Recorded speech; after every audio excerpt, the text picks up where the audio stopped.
Bonjour, chers téléspectateurs et téléspectatrices. Je vous salue dans le précieux nom de Jésus-Christ. Ce matin, nous allons partager le pain du Seigneur que je veux nommer le culte de la personnalité. Cette exhortation que j'aimerais donner ne s'adresse pas à quelqu'un, mais à nous tous, à tout le monde, les responsables d'église, les pasteurs, les prédicateurs, tous ceux-là que le Seigneur peut utiliser dans sa vigne. Et la lecture se trouve dans Actes chapitre 14, versets 8 à 18.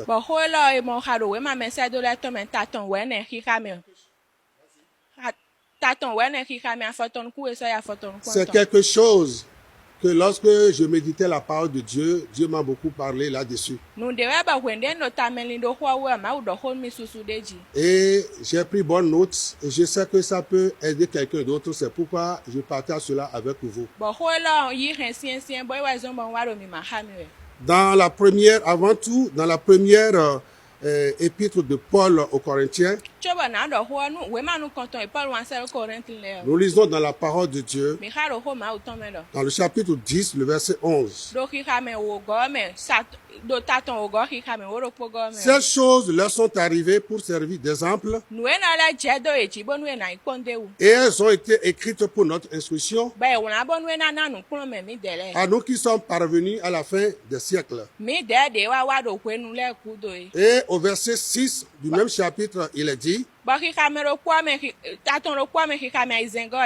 or, ces choses sont arrivées pour nous servir d'exemple, afin que nous n'ayons pas de mauvais désirs,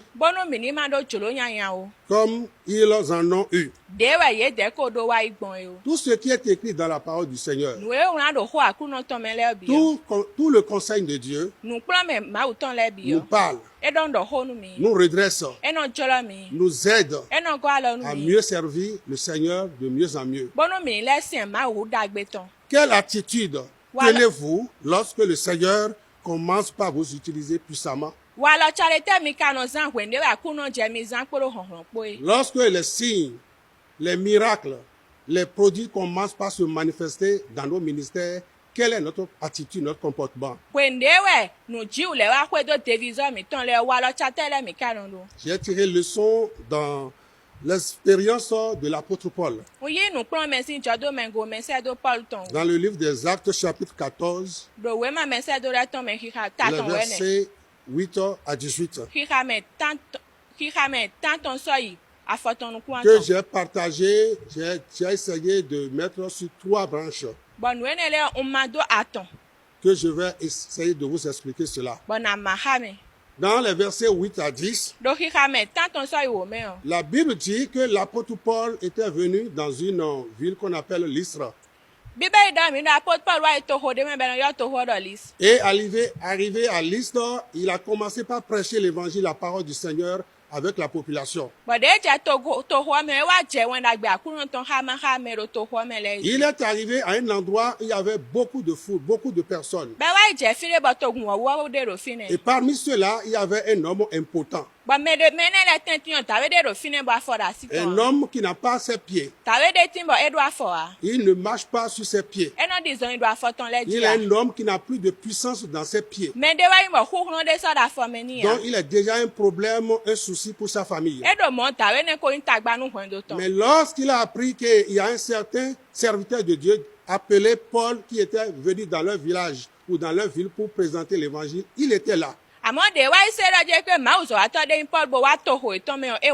Et à son arrivée, avec les autres personnes, Paul prêchait l'évangile. Il expliquait l'évangile de Jésus-Christ. Et la Bible nous dit dans cette portion de verset que j'ai souligné que cet homme était attentif à la prédication de l'apôtre Paul. À ce moment, l'apôtre était, ça dit pas le discernement de l'esprit, il a su que c'est quelqu'un à qui Dieu a donné la foi pour être guéri.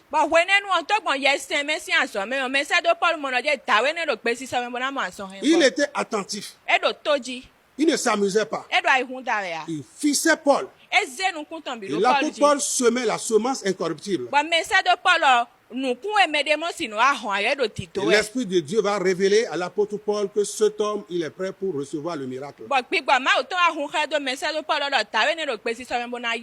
Et à ce moment, Paul va lui dire, lève-toi. Et sur un saut, il s'est levé pour marcher. Waouh! Et la guérison était là, le miracle était au rendez-vous.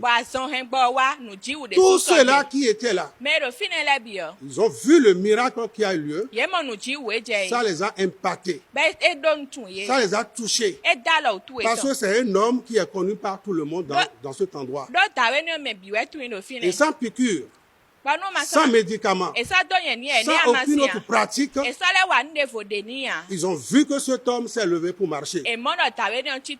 Quelque chose qui ne s'est jamais passé. C'est la première fois dans ce village, dans cet endroit à Lystre. Ils étaient contents. Et en même temps, ils ne savaient pas ce qu'il faut faire. À partir du verset 11 à 13, les responsables religieux qui étaient là, ceux-là qui ne suivaient pas la voie de Jésus-Christ, mais qui étaient des dirigeants influents dans ce village, ils ont demandé à ce qu'on apporte un grand taureau pour faire une cérémonie suite à ce miracle qui a lieu. Parce qu'ils n'ont jamais vu ça. Comment quelqu'un qui a fini de parler, qui parle de la part de Dieu qu'on ne voit pas, et il va ordonner à cet homme important de se lever, et le miracle était là. Ça les a dépassés. Et ils voulaient faire un sacrifice. Ils voulaient tuer des animaux pour Barnabas et pour Paul. Je ne les condamne pas parce qu'ils n'étaient pas chrétiens. Ils n'avaient pas cru en Jésus-Christ. Ils adoraient autre chose avant que l'évangile ne vienne les visiter. C'est des païens, ils ont raison. Alléluia. Et suite à ça, Barnabas et Paul ont appris qu'ils voulaient faire des sacrifices suite à ce qui s'est passé. C'est des païens qui étaient prêts à vénérer Barnabas et Paul. Ils prenaient Barnabas et Paul comme des dieux. Lorsque nous arrivons à la troisième portion de notre verset, verset 14 à 15, la Bible dit que Barnabas et Paul s'y opposaient. Ils n'étaient pas d'accord qu'on tue des animaux en leur nom pour les vénérer.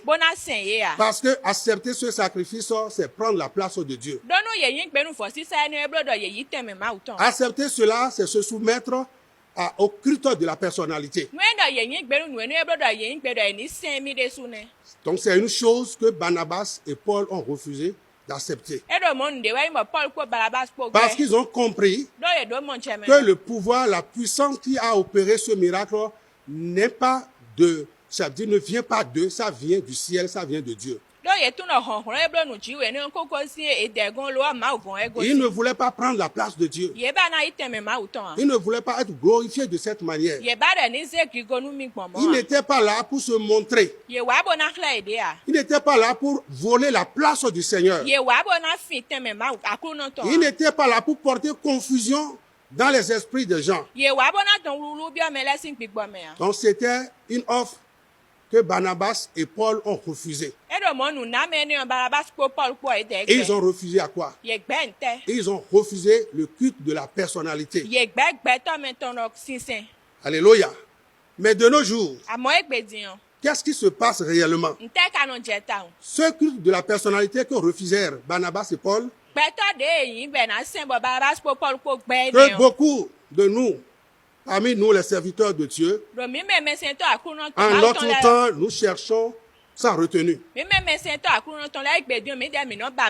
C'est du péché.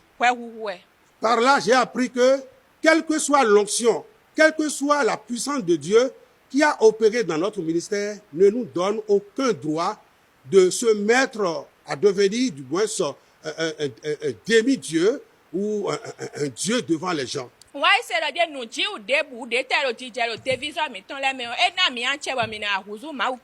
Le culte de la personnalité est une abomination devant Dieu.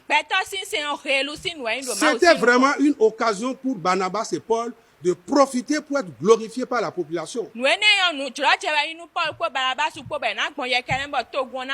Et ça se passe de nos jours. Des trucs comme ça. Dès que le Seigneur utilise quelqu'un pour un miracle, on devient le Tout-Puissant. Il n'y a plus de respect pour les aînés. On ne calcule plus personne. On devient Dieu. On parle mal aux gens. On traite mal les fidèles. On devient un serviteur intouchable. C'est du péché. Le culte de la personnalité est une abomination devant le Seigneur. Une parole de Jésus critiquant l'hypocrisie et la recherche de la gloire humaine des pharisiens dit ceci.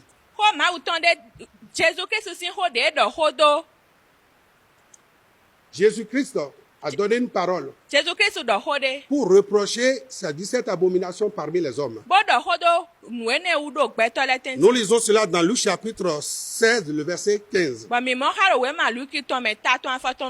Tout ce qui est élevé devant les hommes est une abomination devant Dieu. Nous devons faire très attention, beaucoup attention avec l'onction que le Seigneur nous a donnée. Dieu nous donne le pouvoir. Dieu nous donne la grâce. Et il donne les preuves tangibles pour confirmer sa parole. Mais cela ne nous pousse pas à nous mettre à sa place ou à devenir Dieu ou demi-Dieu devant les gens.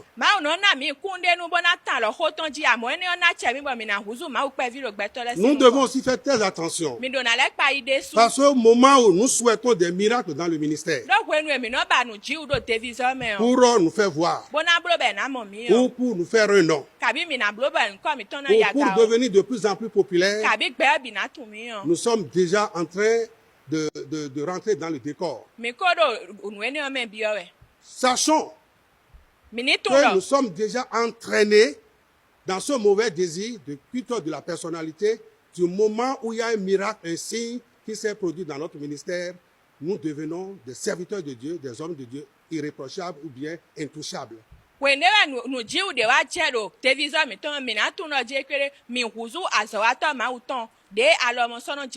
À ce moment aussi, notre ministère ne glorifie plus le Seigneur qui nous a invités à le servir.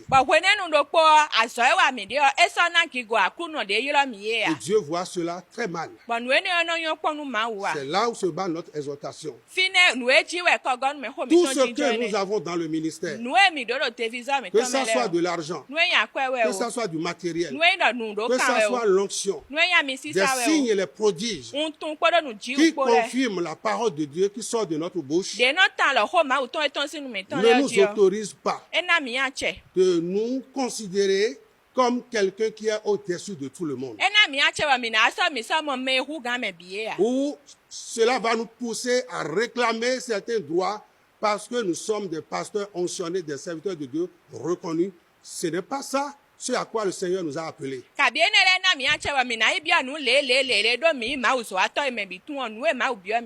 Avant que je ne finisse, nous ne sommes que des serviteurs inutiles.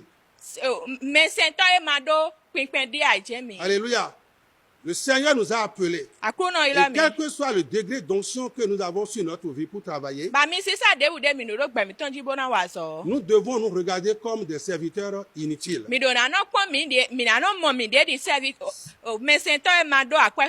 Ça, c'est une parole de Jésus-Christ.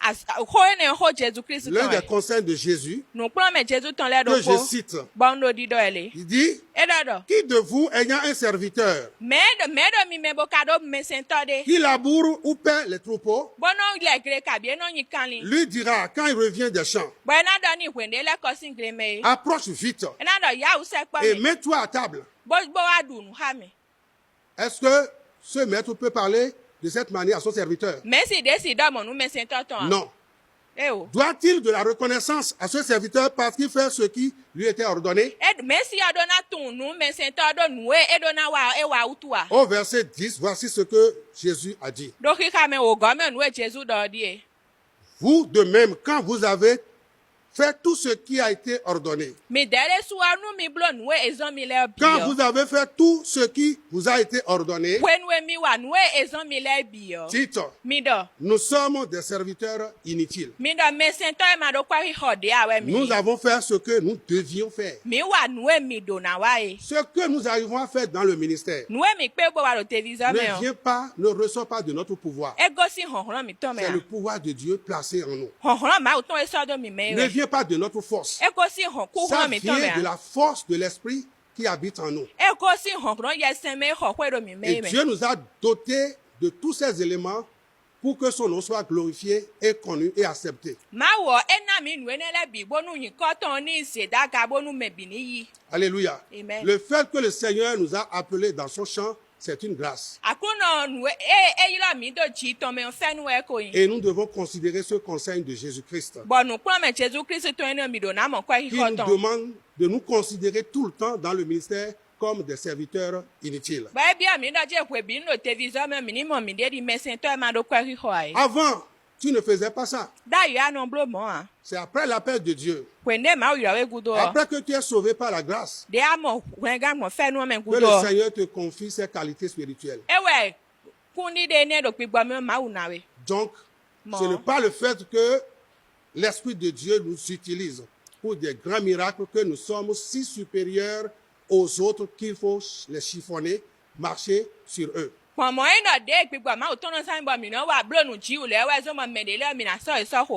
C'est ce que Jésus est en train de nous donner comme leçon. Le serviteur a fait son travail grâce à l'onction, grâce aux outils que le maître lui a donnés pour le faire.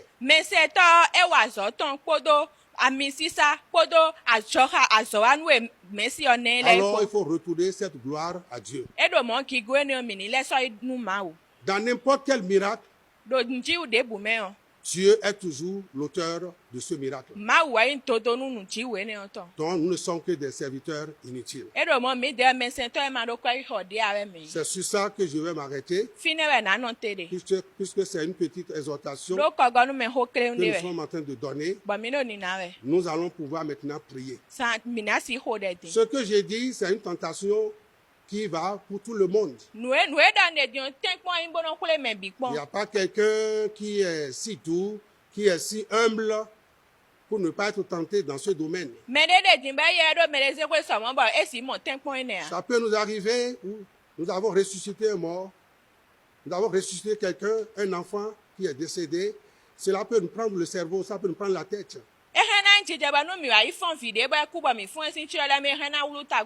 Et si cela a été déjà fait une fois dans le ministère, Dieu n'est pas d'accord avec nous. C'est pourquoi là où tu es, et tu me regardes maintenant, baisse ta tête et demandons pardon à Dieu. Dis simplement, Seigneur, j'ai volé ta place. Je me rappelle, je m'en souviens. Un jour, j'ai guéri quelqu'un. J'ai donné une prophétie qui s'est accomplie. Depuis ce jour, mon comportement a changé. Je deviens orgueilleux. Je deviens arrogant. Je parle mal. Et je regarde tout le monde comme étant au-dessus de moi. Pardonne-moi, Seigneur. C'est du péché. Je ne savais pas. Mais après cette exhortation, je peux maintenant discerner les choses. Tu m'utilises pour ta gloire et non pour ma gloire. Prie comme cela. Si tu pries de tout ton cœur, Dieu va te pardonner. Il va nous pardonner. Moi-même, je demande pardon à Dieu. Parce qu'il se pourrait aussi qu'il m'a utilisé une fois quelque part Et je commence par me regarder autrement, me comporter autrement. Que le Seigneur m'en pardonne. Comme tu es en train de prier aussi, demande pardon à Dieu dans cette faute. Autre chose, il faut promettre à Dieu de ne plus recommencer. De ne plus recommencer. Allez-y, priez. Tu as déjà fait ça une fois, 2 fois. Ou peut-être tu es habitué à ça. Et quand tu fais quelque chose de bon, on ne t'applaudit pas, tu te fâches. Dès qu'on ne te félicite pas, tu te fâches.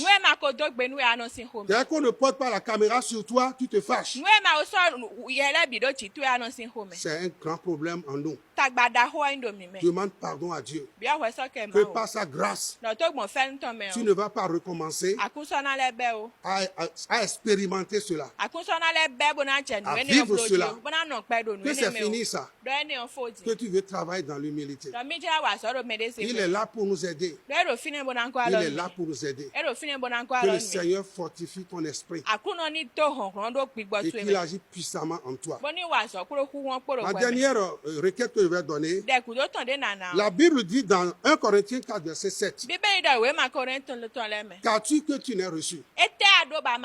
Si vous avez reçu le don de guérison, le don de faire des miracles, ce n'est pas pour nous, c'est pour gagner des âmes. Alors, chaque fois que le Seigneur t'a utilisé, tu tombes dans ce piège de l'ennemi qui te fait gonfler. Dis à ton Dieu, cher Père, je reconnais que ça, c'est de la chair. Ça, c'est de l'orgueil. S'il te plaît, pardonne-moi. Désormais, si je guéris quelqu'un, au nom de Jésus, je donne toute la gloire à Jésus. Si je chasse un démon de quelqu'un, ce n'est plus moi. C'est toi en moi qui le fais. Prie comme cela et demande à Dieu de t'augmenter encore plus d'onction. Et que la prochaine fois, par sa grâce, tu vas surmonter ce péché qui est le culte de la personnalité. Le Seigneur ne nous utilise pas pour que nous puissions nous vanter devant les gens, mais pour montrer Dieu, pour chercher le salut des âmes. Que le Seigneur vous bénisse.